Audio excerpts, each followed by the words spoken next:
In example 7, we're going to take a look at one last situation of using integration by parts to integrate. We have sine of 4x e to the 2x. We want to integrate that with respect to x. As you can see, this is a trig function multiplied by an exponential function. The sine of 4x is a trig function. E to the power 2x is an exponential function. This is a unique case, and it takes a unique way to do integration by parts to figure out how to integrate this function. As always, we have to start integration by parts by determining which part of the function is f prime and which part is going to be called g. In this case, it actually doesn't matter which one you call f prime and which one you call g. I'm going to call e to the 2x. I'll set that as my f prime, and I'll set my g as sine of 4x. Again, doesn't actually matter which one you do in this particular problem. Now, there are certain things that may make you want to put the exponential function as f prime, or in another situation, there may be something that makes you want to put the f prime to be the trig function, namely the ease of taking derivatives and antiderivatives of these two pieces. In this case, it's just as easy to take derivatives as antiderivatives of both these pieces. So I'll make the f prime be my exponential function and the g be my trig function.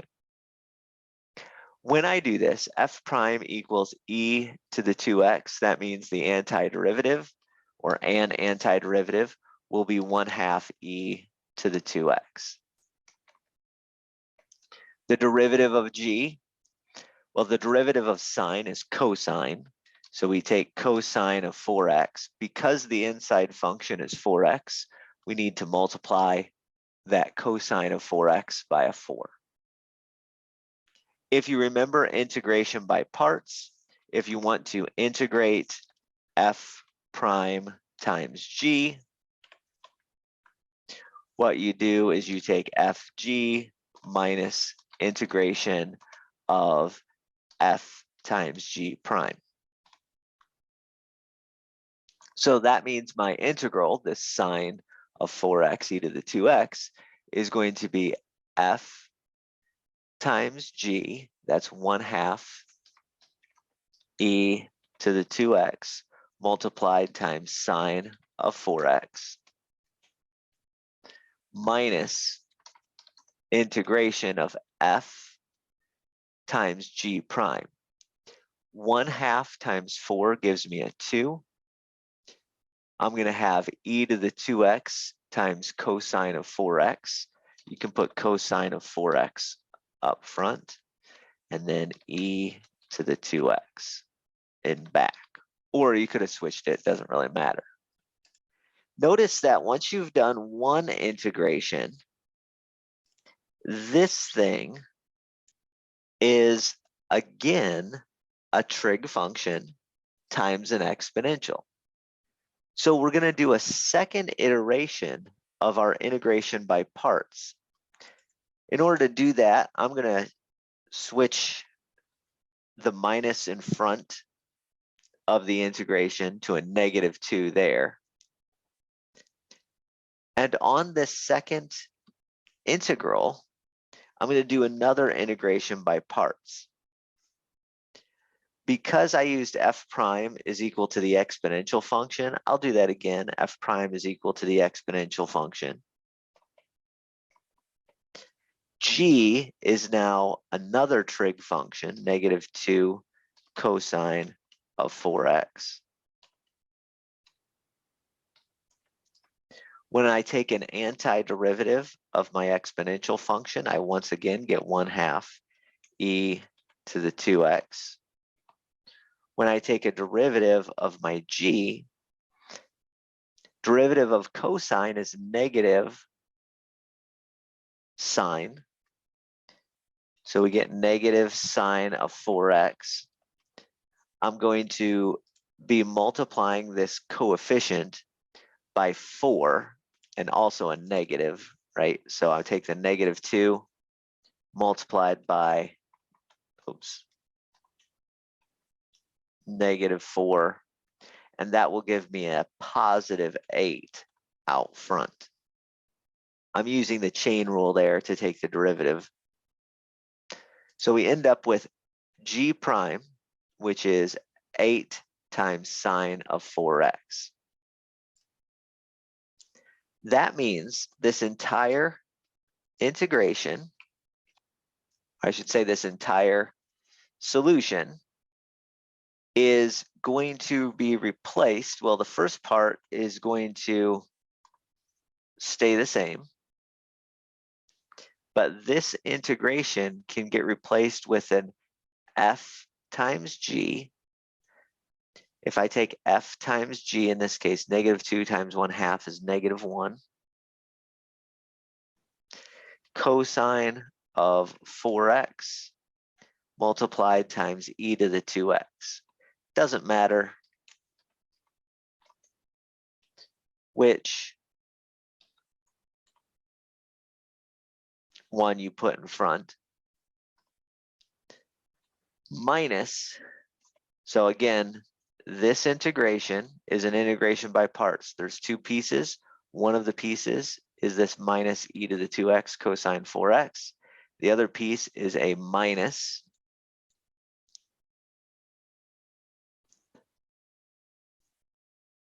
f times g prime.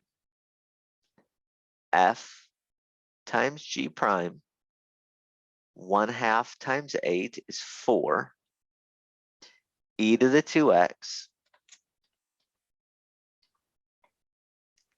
times sine of 4x.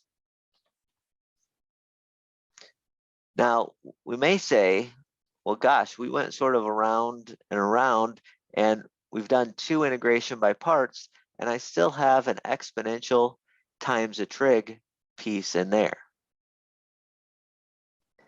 But here's the trick. We went around, and in some sense, we've gone 360 degrees. Notice e to the 2x times sine of 4x. That's exactly the same integration that I was trying to find in the first place. Let me copy that, and I'm going to make this a little bit smaller. Hopefully, we can see this. What we're saying is that sine of 4x e to the 2x is equal to this whole mess. Now, we got the same thing back we did over here, except there's a 4 in front. That 4, though, we can take on the outside. If you want to reorganize this and put this in the exact same order, feel free to do that. I have this equation which has integration equals function minus 4 times the same integration. What, therefore, I'm going to do is I'm going to add 4 times my integration of sine 4x e to the 2x to both sides. I would multiply that, or excuse me, add that on the left, and then I'd add the same thing on the right.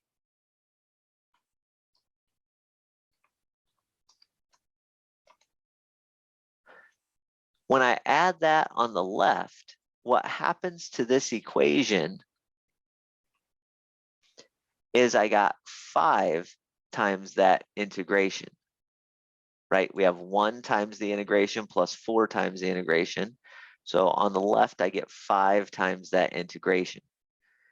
Maybe I'll make these all the same size.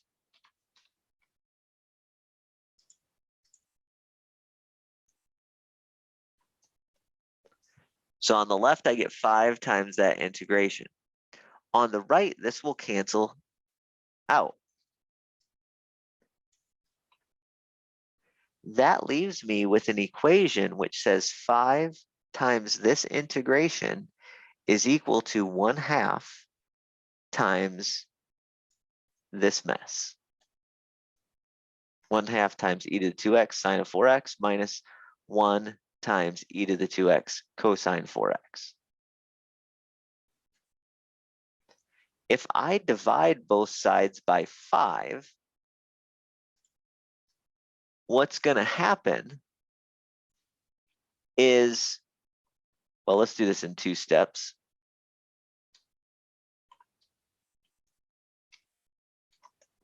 I'm going to get my integration is equal to 1/5 times this thing. There's one last step that we have to do at the end. The last step that we have to do is we have to realize that by moving this over, I forgot to add a plus c at the end, right? So the last step that I have to do is add a plus c at the very end because my integration got moved over. Technically, you could do it here if you wanted to, but I like to do it at the very end of my problem. And this is my final answer.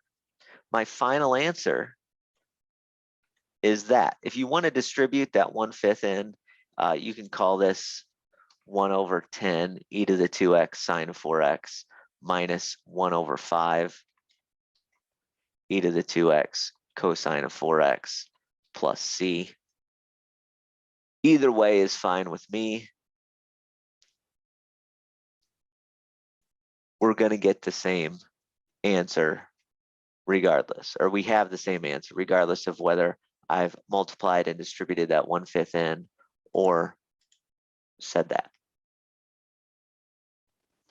This is the key trick to these types of problems.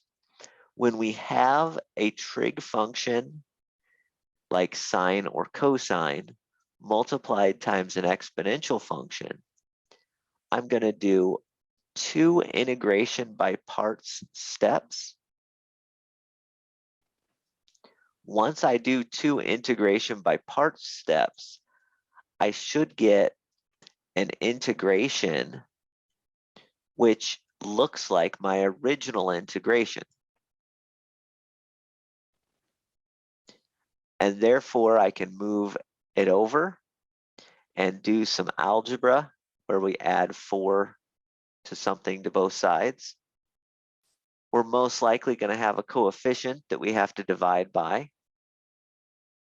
And it'll give me my actual integration that I was looking for is some expression plus c. That's how we deal with trig function like sine or cosine times a normal exponential function like e to the 2x.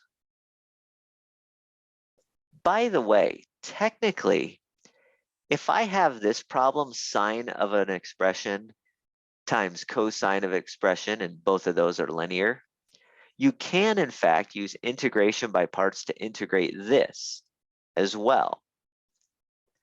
The reason I'm not going to go through that is because these functions, like sine times cosine, or take sine of 5x times cosine of 3x, those types of functions are actually easier to do utilizing trig substitution. Therefore, yes, you could use integration by parts and do the two-step process to figure out what an antiderivative is, but using trig substitution is going to be easier. Trig substitution is a type of substitution you'll learn about in later sections of chapter 6 if you go on to Calc 2.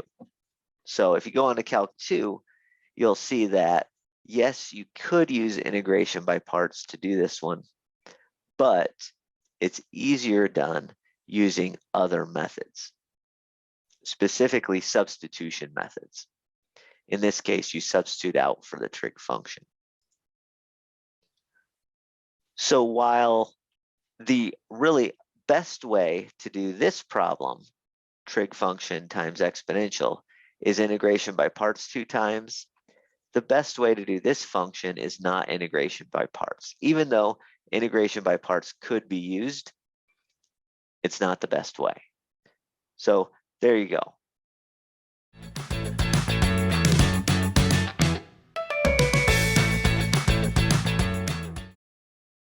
What I would like you to do instead is I would like you to integrate the following function using integration by parts. Go ahead and do that, and once you get the answer, come back and look at the next video. But pause this video, try to do it, come back, look at the next video, and see that you got the right answer.